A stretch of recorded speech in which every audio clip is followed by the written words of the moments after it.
welcome to one more edition of Politics Done Right. We're coming to you directly from Pittsburgh, PA, Netroots Nation 2022. Today I am with Cate Mayer. Thank you. Did I say that Absolutely, right? you did. Kate, Absolutely. thank you so kindly for being with us. Absolutely. Thanks for having me. Look, let me tell you, first of all, what do you think about the conference so far? Absolutely fantastic. I don't think you could find a group of more committed, caring, thoughtful individuals that are here to protect our democracy and make sure that we are building and sustaining our communities moving forward. What I find here is, I come here, I think it's always bi-directional. You learn a lot and you also have a lot to provide. Yep.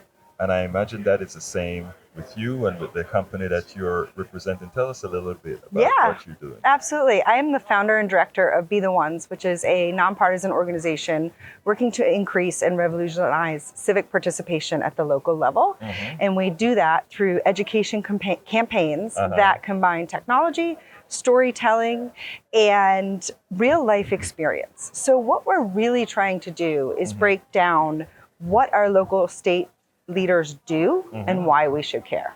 I always love asking this question. Yes. How many positions across the country, local and state elected leaders, do you think there are? You know what? I haven't got a clue. I know it's thousands, but I have no Pick clue. a number, any number. 10, maybe 50,000. 50,000.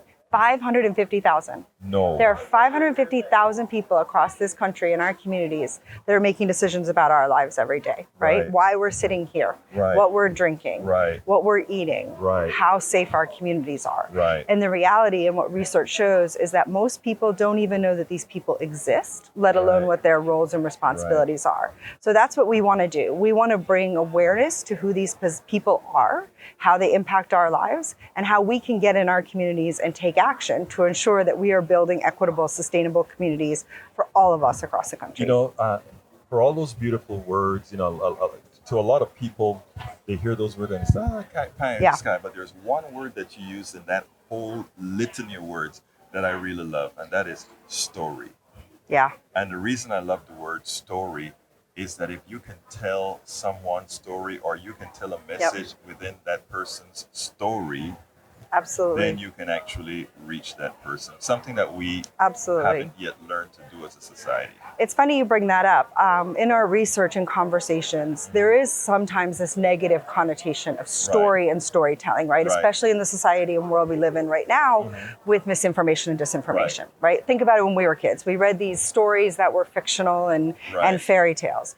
But the reality is, stories are lives. They are people's lives. And that is how we can create change, right? By sharing stories together, good, bad, and the ugly.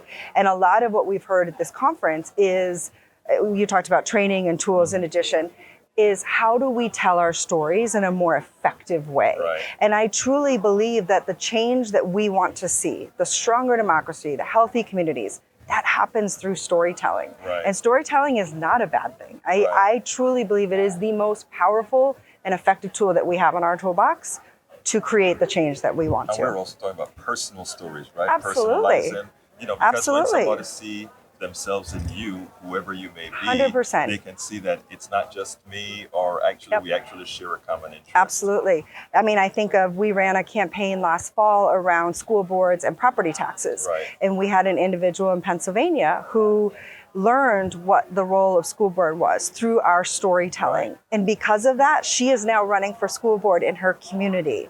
I think about a gentleman I met with yesterday here at the conference who is a returning citizen and very openly shared his story of what that was like to come back after being incarcerated for 20 years.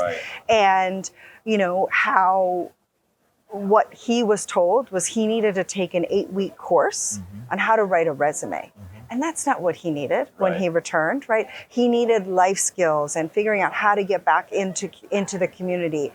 And being able to share these stories with one another is how we not only connect, but it's how we move forward.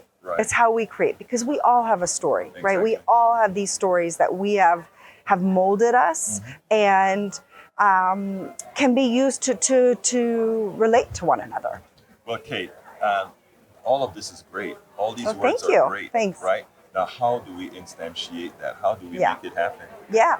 Well, it goes back to what we were just saying. It's having conversations. I think, so much has happened in these last 2 years, but one of the things that I see most is this lack of conversation, this lack of talking to each other, of being open. And so I think it starts with starting to talk with one another. And how does your platform bring us into talking to Great each other? question. Be able to have that conversation, you need to have the information, right? And so that's what we're building. We are building this platform, this online database that is accessible, easy to understand, digestible content that you can become educated and understand what you need to know to have these informed conversations. Now, I find that in our society today, one of the big problems that we have, Lindsay, one of the big problems that we have has to do with the way that people get their information. Absolutely. Now, my question to you is that, yes, you're going to have a platform, but is this platform going to be done in such a manner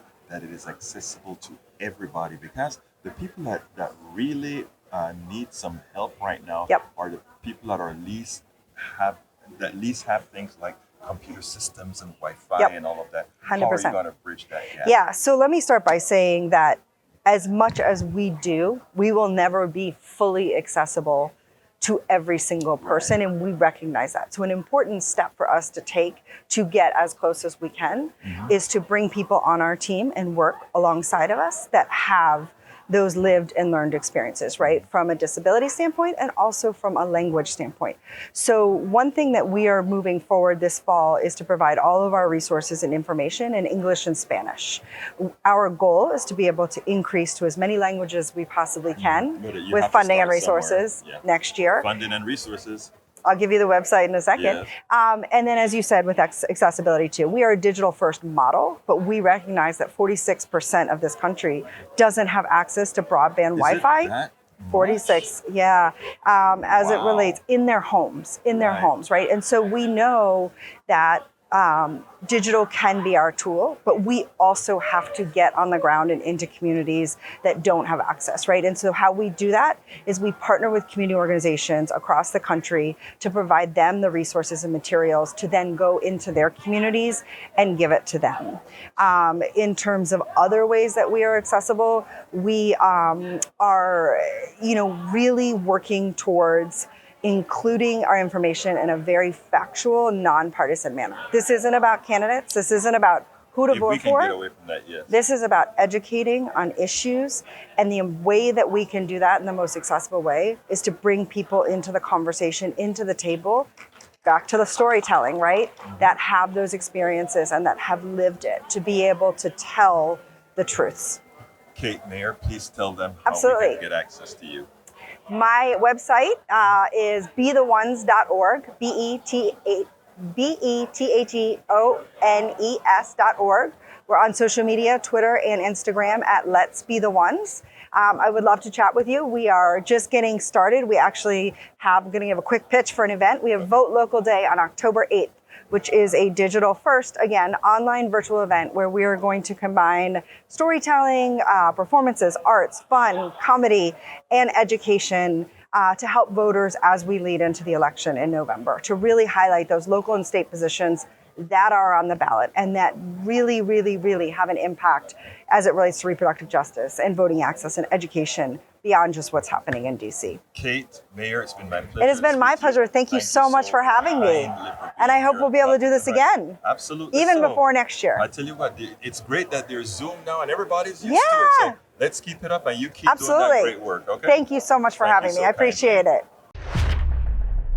We spend a lot of time deconstructing the news, trying to parse it into a form that everybody can understand. We try to find those little nitpicks where it flies above the fray, etc.